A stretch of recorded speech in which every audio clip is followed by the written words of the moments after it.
Good evening, you're watching Plain Speak with me, Poonam Burde. The war in the Middle East has escalated to unprecedented levels. After weeks of Israeli attacks on Iranian proxy groups, Iran finally hit back with a barrage of over 200 ballistic missiles late last night. Cities of Tel Aviv and Jerusalem were struck as well. The attack, which was accompanied by a large-scale cyber attack, also employed Iran's new Fatah hypersonic ballistic missile for the first time, is what Iranian state media said. Iran's Islamic Revolutionary Guard Corps said the attacks were in response to Israel's killing of one of its top commanders and leaders of Iran-backed militias in the region. They said this was revenge for the killings of Hezbollah chief Hassan Nasrallah and IRGC commander in the Lebanese capital of Beirut on 27th of September. They added that this operation was over and that they weren't looking for any more escalation. But that is far from reality, because now the Iranian Ministry of Intelligence has issued a threat, and that too in Hebrew. An execution list has been put out by Iran comprising of what they call are Israeli terrorists, and Benjamin Netanyahu's name is on top of that list. Now all eyes are on Israel's next move. Prime Minister Benjamin Netanyahu said that this strike by Iran was a big mistake, and he warned that Tehran will pay for it.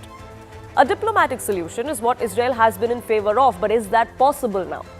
Israel has barred the entry of UN Secretary General Antonio Guterres, declaring him persona non grata for his failure to unequivocally condemn Iran's massive missile attack. So who is going to find that diplomatic solution if there is one? Now, while Iran does not recognize Israel's right to exist and seeks its eradication, Israel has spent many years running covert operations against Tehran. But today, are we on the cusp of a wider regional conflict, one that could engulf the rest of the world as well? Before we get into that, let's take you through some of the defining moments of the attack that took place late last night on Israel. A passenger on a flight to Dubai captured this alarming footage last night of the Iranian rocket barrage. The video that then went viral on social media seemed like there were strange lights in the sky that were out to be ballistic missiles. Now, this is actually pictures of that particular ballistic missile that took off from Iran. Iranian state media put that footage out. The location and date of this video is not confirmed independently, but they say this is from last night.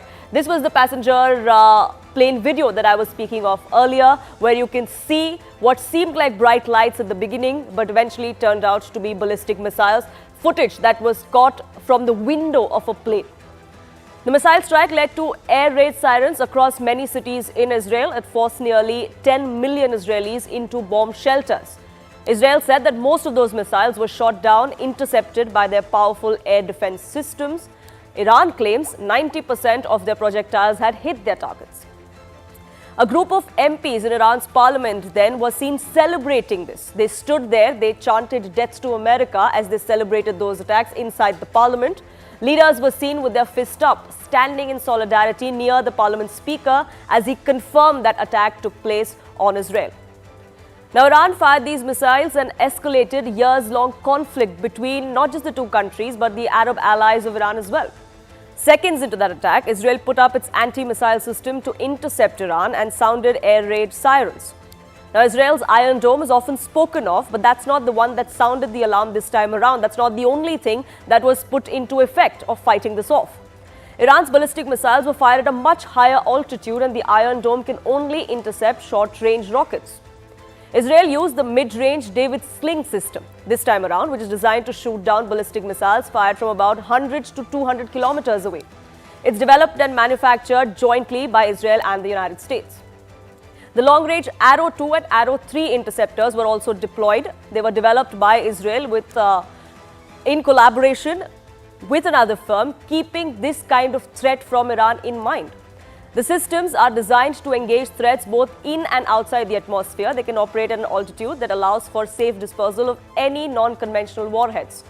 All of these three systems were not only used yesterday, but were also used in April this year to intercept more than 300 such drones and ballistic cruise missiles that were launched by Iran. So we've seen what exactly Iran's done. But what is going to be Israel's move? And all eyes are on that. Now, many say this has had limited impact, so to say. So was this attack by Iran really ineffective? And if so, has that put Israel on top?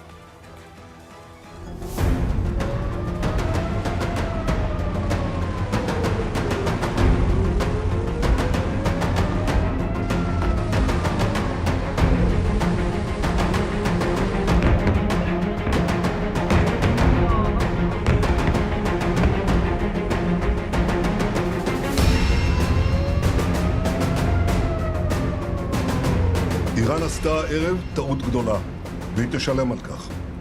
המשטר באיראן לא מבין את נחישותנו להגן על עצמנו ואת נחישותנו לגמול לאויבינו.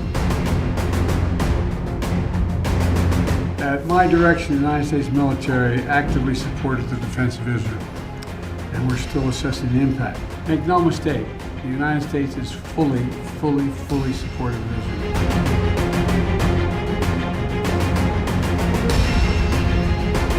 This is the impact site for one of those Iranian ballistic missiles, and if you see the size of this crater, that's about 30 feet deep and maybe 50 feet wide.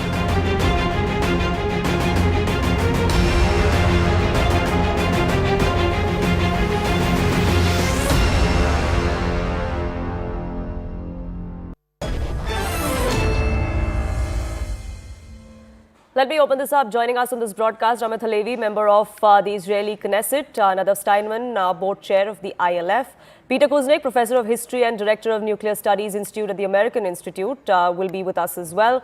Dr. Farshid Bagarian, political analyst and someone who closely monitors West Asia, is with us. Mark Sofer, former Israeli ambassador to India. Tara Karta, former director of NSCS, will be joining us shortly as well. But I want to begin by asking the Member of Parliament here from Israel, Amit Halevi. Thank you so much for speaking with us here on CNN News 18.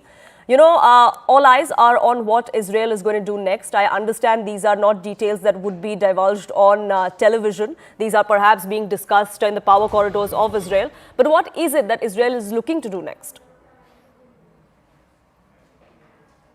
I think that what we all need to looking for now is to actually to overthrow the Ayatollah regime. I think should be the discourse, the international discourse. This should be the goal of our operation, and we need to join forces with all the free world, because this regime is not only threatening the Israeli country, but also the whole world.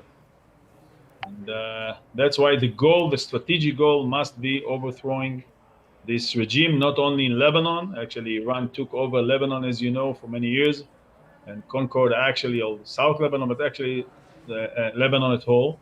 So we need, Israel cannot cannot afford itself anymore this now neo-Nazi regime on its border, on its border, and in our neighborhood anymore. You know, Mr. Halevi, it's an open secret that the strings of a lot of these terror organizations are being pulled by Iran, that these are proxies for Iran. When we had this kind of attack come to the fore, the Iranian side even came out and said that this was revenge for the killing of Hassan Nasrallah. Do you think Iran is risking a wider conflict for West Asia, for the rest of the world, just to honor these terrorists, and now that secret is completely out of the bag? No, that's a known fact. I mean, I don't think it's a secret. Iran supports. Let's start from Lebanon. Lebanon, it's not a terror organization. Lebanon, these are Iranian forces. I mean, when we talk about Hezbollah, it's part of the Iranian army, nothing less. I mean, the Revolution Guards organization of Iran, it's part of the regime army. And it's a very, very organized way. The past that the secretary of Hezbollah has been elected by Iranian regime, by the leaders, in a very, very ordinary way. And the same thing in all other places. I mean, in Iraq, in Syria, there are militias of Iran there. I'm talking about dozens of thousands. I mean, it's not 100 people or something like that. And all these things include the Sunni Hamas regime in Gaza and in Judea and Samaria. Also, those groups are supported and sponsored by Iran. So Iran, it's not something, people talk about the April 14 or yesterday attack, the direct attack of Iran. We should not agree to this type of discourse, because Iran actually for many years fighting Israel. The fact that it does it through proxies, it's just cheating. I mean, it's nothing but Iran. So that's why Iran is here. Iran is on the table, And as I said, the target should be overthrowing Iran regime forever. I mean, you know, when I was a child, when I was a young boy, I mean, you know, we stood about, we learned about the Nazis regime in those times, 8 years ago. And I think we are in the similar situation. I mean, this is a regime that actually has totalitarian and barbarian vision. It's not a secret. It's this is the formal vision. This is the charter of Hamas organization and of other organizations that's sponsored by Iran. And you know, we are only the first course in their point of view. The West is next, India is next, and all the world. So that's why the definitions between Iran and its proxy, it's not a real distinction. There's not real distinction between those, and we need to tackle the real base of this war, and this is Tehran. This is Iranian regime. Whatever we do today or tomorrow or in the following days, it should serve the main goal of overthrowing this regime from our neighborhood. Amit Halevi, do stay on with us. I want to get in a view from Tehran as well. And Dr. Bagarian, you've heard what the Israeli lawmaker Amit Halevi had to say. This is what a lot of people within Israel, outside of Israel, also believe, that Iran's nuclear program, their security apparatus, is something that could or should be hit in response to what has happened. Many also believe that this could be a strategic blunder on side of Iran, because this could further push Iran into isolation. Is that something you agree with?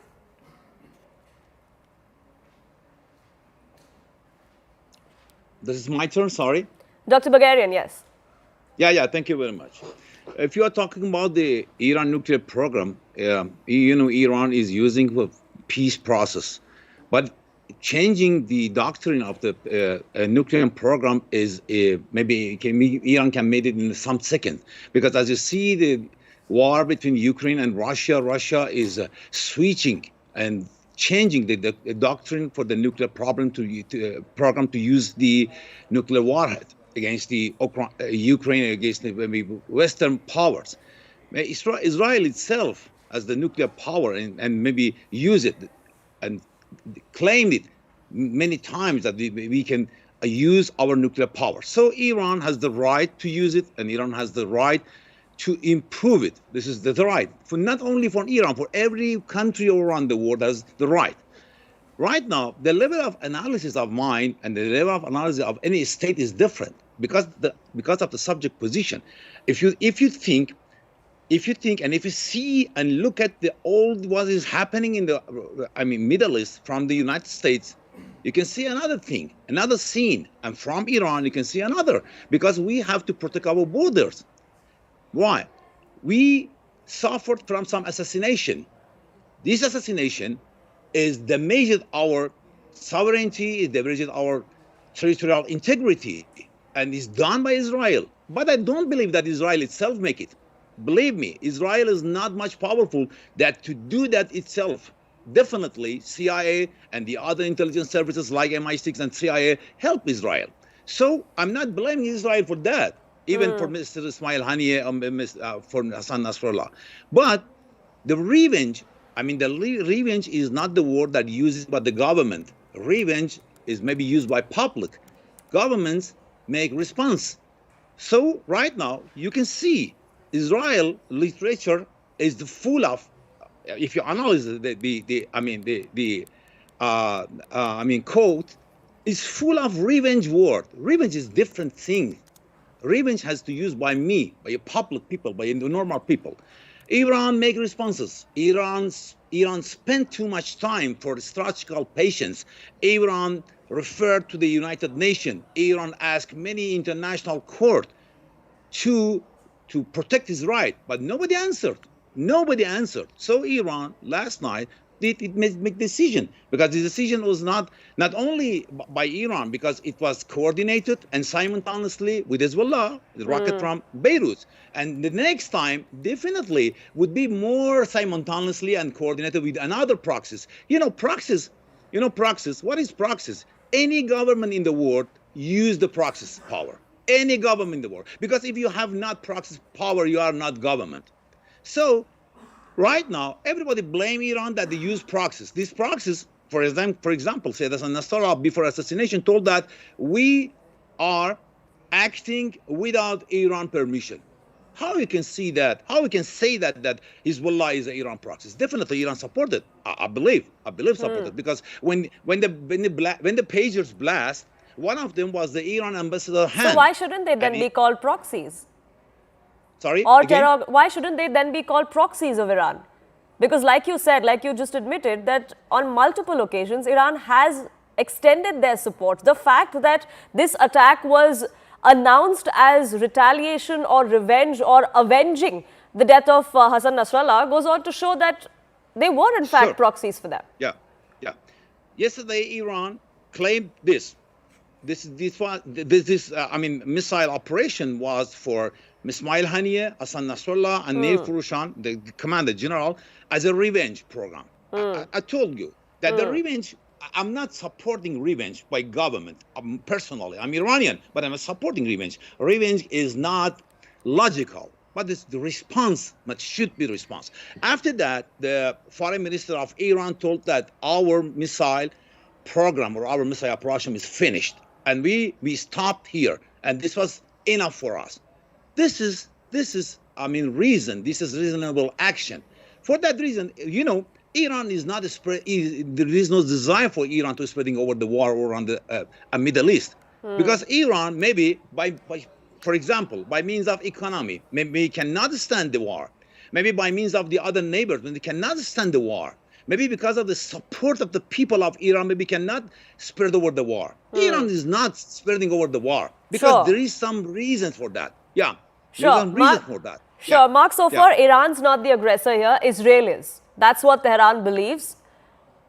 We want to end this right here. We don't want any escalation, is what Tehran has been saying, is what Iran has been saying, that this was a one-time retaliation and we don't want anything to go beyond this. But that's clearly not the view that Israel and Israel's ally take, Mark Sofa. Well, I think that's a bit of a strange argument, to say the least. Iran fires almost 200 rockets and missiles into Israel, causing 10 million people to scurry into the shelters. And when they finish doing that, we finished. Well, it doesn't work like that. I'm terribly sorry. It works in the sense that every country in the world which is fired from abroad, almost 200 rockets and missiles from a foreign country, which is, of course, a declaration of war, has the right to self-defense. And I think it was all basically summed up. Yeah. Dr. Bagarian, let him finish, please. Please don't interrupt me. I didn't interrupt. Yes. Yeah, thank you very much. Yes, Mark Sofer, please go ahead. ahead. I think you can wait and listen to perhaps the other side of the coin. I think it was all basically told, the whole story is what we saw at the footage at the very beginning, with the Iranian parliamentarians rejoicing at 180 missiles being shot at 10 million innocent people. You don't have to agree with the country, you don't have to agree with its policies, but to fire 180 missiles at people going around their daily lives is a disgrace by any civilized standard. And so I think we should put that into its perspective as it is right now. Now, I myself don't believe and don't agree with very, very much of what the Israeli government is doing as far as the future is concerned for the Palestinians, as far as the future is concerned for Gaza. But I think that the Iranians completely misunderstood us here because they misunderstand our resilience, they misunderstand our resolve, they misunderstand of the people of Israel. I'm not now talking of the government, I'm talking of the people. On one thing we are united, and that is when we are attacked vehemently and violently and virulently like we were attacked last night, we will not sit idly by. And this is a consensus from left to right. So we do have our major differences of opinion in Israel. And as I said earlier, I am one of the opposers of the current Israeli government, one of the biggest opposers. However, this has brought us together. This is uniting us. This is bringing us to the thought that we cannot sit idly by when we are being virulently attacked by a state just because it has a problem with its proxies or with it because Nasrallah, who is an arch murderer, and Hamas and etc., who are working financed, armed in every way by the Iranian regime and attacking us as a result of that, have been put out of action or killed, as they should be, as arch terrorists. Absolutely. It's innocents that are at the end of it, in the midst of it. It's October 7th, the Hamas attack is a 1 year to that is going to be in just a few days. And there are still several of those hostages that we have no idea about what their status is when they're going to be returning home. And Nadav Steinman, you've come to us from Jerusalem. You know, we saw how millions of people late last night, yesterday, were rushed into bunkers, were into shelters when those air raid sirens went on. And that's not a feeling that any common citizen in Israel would want to live with. And for how long are they supposed to live with that? Well, I have many ways to respond to that, but if I may, I'd like to draw the parallels between our two countries in the sense that there is one side that is being accused of genocide, while the other side is actually working hard to attempt it. Israel defends against genocide. There's one country that is the aggressor, but as any time it takes a defensive action, it's called the aggressor. There's one side which wishes to live in peace, and as an Israeli, we know that we don't all share the same opinion, but we all have the intention of bringing ourselves to peace with our neighbors. And the same can be said about India, but I don't believe your neighbors or our neighbors are on the same page of us as either of us. So our two countries have this similarity that should be drawn to your viewers in the sense that we are being attacked. It says for Palestinian rights or other rights, but perhaps if we should just take away all the rhetoric and understand that similar to India's being under attack and Israel being under attack, it's because our enemies don't want us here because of who we are. In India, they don't want you because you're Hindu. In here, they don't want us because we're Jews. They don't want us next to them. They want to eradicate us. So how do we live in that type of environment?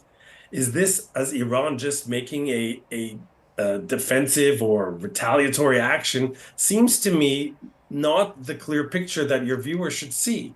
The picture that your viewers should see is one that you live in your own country as well, where your neighbor has a stated intent of trying to annihilate your entire country and every one of its citizens. That is the way that we live here. Why do we live like that? It's just because of who we are.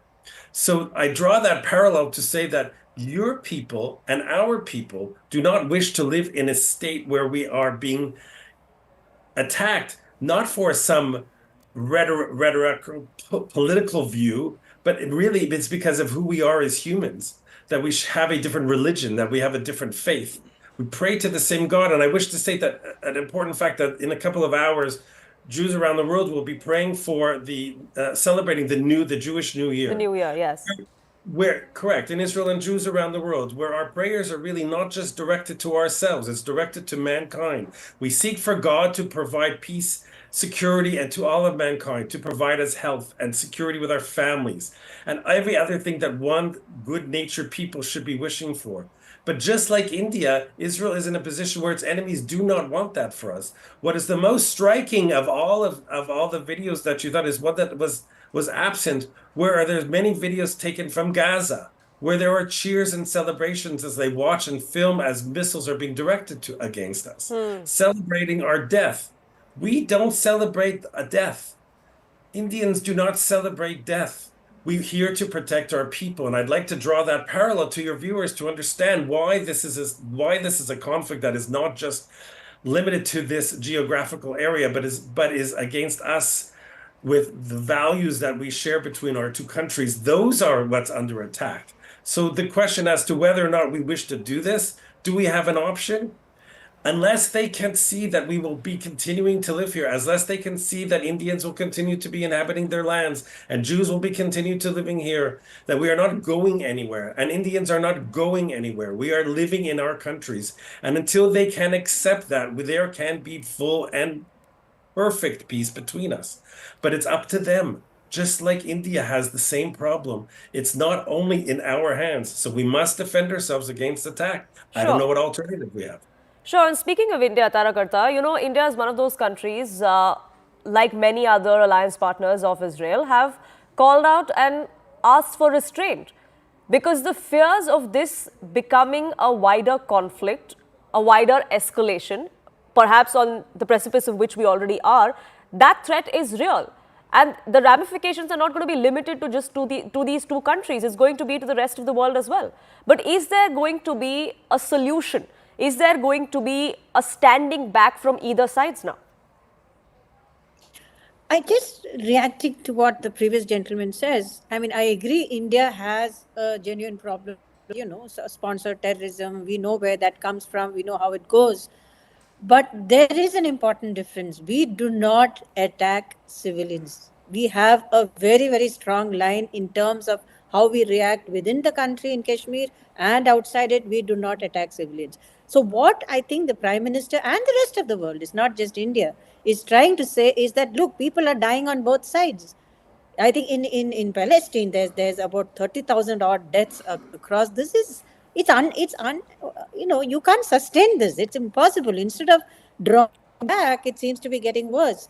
Now, you can definitely make the argument that what Iran wants is to sit tight and continue its proxies, which Israel is now not allowing, which is valid. I mean, why should Israel allow that thing to go on? I mean, that Iran just has Hezbollah, it's got the Houthis, it's got a bunch of people who can attack Israel who is living in peace in its own area.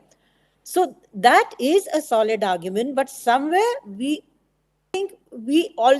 got good relations with Iran. We have no issues with either, which is why the Prime Minister is talking of, somehow trying to get people to talk and sit down, because this has to stop. Like you said, it is causing a lot of harm to the global economy. It's causing a lot of harm to plans which we have, in terms of the corridor, which we would like to extend through that. We had great hopes of, the Saudis and the Iranians coming together. We don't want certain countries making their influence in these areas. You know who we're talking about. We would like these, this thing to stop before it gets out of hand, and it is getting out of hand. And the ones who are suffering are the people of Israel and the people of Palestine, and it's people on both sides. I mean, how simple is that to understand? So I would really sort of ask the Prime Minister of Israel to sort of rethink how he goes across with this. South Lebanon is a Hezbollah base. Let's face it, it is a base for Hezbollah. You can say it is an invasion, but I don't know how much sovereignty Lebanon has over that area. So it is South. If you want to end this, you have to end that area. I agree with all of that. And that buffer zone and the blue line that has been put in place by the United Nations, that's something that doesn't seem to be working, which seems to be the bigger problem. A solution to that is also what Israel seems to be wanting to look for. But Peter Kuznick, speaking of the United States, and we've seen the kind of reactions that have come to the fore from Iran, from Tehran, that it's United States that is to blame for what's happening in West Asia. Now, that's the kind of criticism that has come to the fore against the American administration, any of them in the recent past, as far as multiple other conflicts are concerned. There's a lot of blame to go around. The Iranians have good reason to hate the United States. In 1953, the United States overthrew Mossadegh, the leader in Iran, who was enormously popular.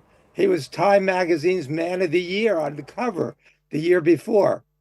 The reason, and the U.S. ambassador said he had the support of 98% of the Iranian people, and the CIA overthrew him and imposed the Shah.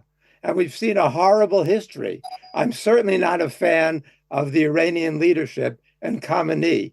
They represent the opposite of my values. But nor am I a fan of Netanyahu, who also represents the opposite of my values. As a Jewish American, I grew up admiring Israel and thinking very highly of Israel, as did my entire family. And now I've seen Israel, a nation of people who escaped from fascism and the Holocaust, turning into their opposite. I mean, so this to me is not, what's going on in Gaza is nightmarish. What the Israelis are doing in Gaza is horrific crimes. And so we have to put this in context. I don't see any good guys in this region, but what I do see is the danger of a catastrophic escalation. I condemn what Iran did. I condemn what Israel is doing. But the danger is that when the JCPOA, the Iran nuclear deal, was in effect, Iran was a year away from developing nuclear weapons. Now Iran might be a week or 2 weeks away from developing nuclear weapons. If Iran develops a nuclear weapon, then all bets are off because Saudi Arabia, Egypt, United Arab Emirates, that entire region is going to go nuclear. So what we see now is very, very dangerous. But what could come out of this is far more dangerous than what we see now, which is why everybody's got to step back. We need a ceasefire in Gaza. We need Israel to withdraw from southern Lebanon.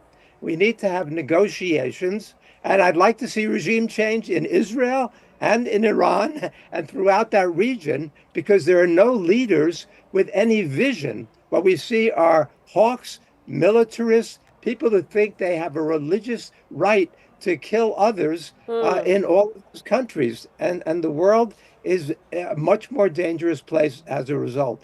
And so when you ask about the United States under the Biden administration is giving full support to Israel no matter what, even though Netanyahu has repeatedly not only ignored, but humiliated, rejected Biden. Biden is still there saying that we're going to defend Israel no matter what happens. Well, I think the world needs a different kind of leadership right now. Mark Sofer, would you agree that leadership change in the entire region is perhaps what is the need of the hour? Not just with Iran? If I might, I have a bit of a difficulty from both the madam and the previous speaker, this comparison between Israel and Iran. And I do need to remind everybody here that Israel is not seeking to eradicate Iran, but Iran is seeking to eradicate Israel. So I think this corollary, this comparison of the two is rather warped to begin with. And I must remind us all of that. It's crucial. Now, I'm not a favor of the Israeli government right now. Many of us are not, more than 50%, I would say, according to most public opinion polls. But it's a democracy. And that's how things work in a democracy. And whether we like it or not, and I don't, as I've said, in a democracy, issues work through electoral processes. Iran is not a democracy. As I said, Iran, the Iranian regime, and here I do agree with Mr. Amit Halevi, the Iranian regime has to change, because wherever the Iranian regime has its nefarious finger, if it's in Morocco, if it's in Lebanon, if it's in Syria, in Yemen, or wherever, of course, in Iraq and Lebanon, we have death and destruction and butchery and instability. And that really has to change. You never see Iran promoting some sort of peaceful process. You never see Iran trying to move issues forward as we would really like. And I think if he does that, he will find the Israeli people very, very much in cahoots with it. I will say one other thing, and this I must. Israel has no quarrel whatsoever with the Iranian people. Nothing whatsoever. We must make a distinction between the Iranian people and this primitive medieval regime that is governing it right now, which, as I said earlier, just has death and destruction at its pinnacle of its policy. We must and should work effortlessly to find a way to move forward, including with the Palestinians. And I fully agree with that. There must be a political horizon for the Palestinians, and the onus is upon us as well. It's no good just to sweep the issue under the carpet. However, there must also be a cessation of calling for an eradication of a member state of the United Nations. There must be a cessation, immediate cessation of the unbelievable firing of the rockets that we had last night. And this is what we will fight against, even those who really, really, truly wish for peace between Israel and the Palestinians, as I and very many of my colleagues do. Absolutely. Tarak Arta, I just want to ask you this. Often India is accused of sitting on the fence when it comes to these kind of issues. Yes, we've called for restraint. That's what a lot of other nations around the world have also called, and that's perhaps what is required at this particular time. But many say that India must take a stance one way or the other. Is that something that we could be doing? Is that a I don't really think so. I mean, having said that, you know what the previous the speaker said, Israel has a right to defend itself against terrorism. That is very clear. I mean, there's no two ways on that. But at the same time, the fact is that this whole sustained 1 year now war in Gaza, has to stop. So there's no taking sides. We are saying, please stop this carnage. And as we said, as our foreign minister said, our side is our interests. And our interest is that this war should stop. And it's the interest of much of the global south. Because if this gets out of control, it is our economies which are going to suffer. It is our interests, our plans, which is going to take a backseat. And on a purely moral note, as I said, these are civilians dying. I mean, it's unacceptable. But at the same time, I entirely agree that Iran has to stop its policy. That policy of encouraging these diverse groups who, as he said, indulge in all kinds of acts across. You can't expect Israel to sit down and say, okay, Hezbollah started targeting us. Okay, that's okay. We can take it. It's unacceptable. So that is also. So what we would like to see is, as the Prime Minister said, the Palestinians need to be given some rights. They need to be given a safe place to live, and that's what we are working. We would like to work towards. Absolutely, and that's what the world would like to move towards as well. Unfortunately, I'm completely out of time. This conversation has been an enriching one. Now, we hope to continue it here because this conflict, as we see, unfortunately, is not going away anytime soon. We do hope, though, that there is peace sooner than later for all of those innocent lives that are involved, for all of the citizens that are caught in the crossfire. But I have to thank you all for joining us here on this broadcast and sharing your perspective. It is time for a quick break on this edition of Plain Speak, but our coverage here on the West Asia conflict continues, so don't go anywhere.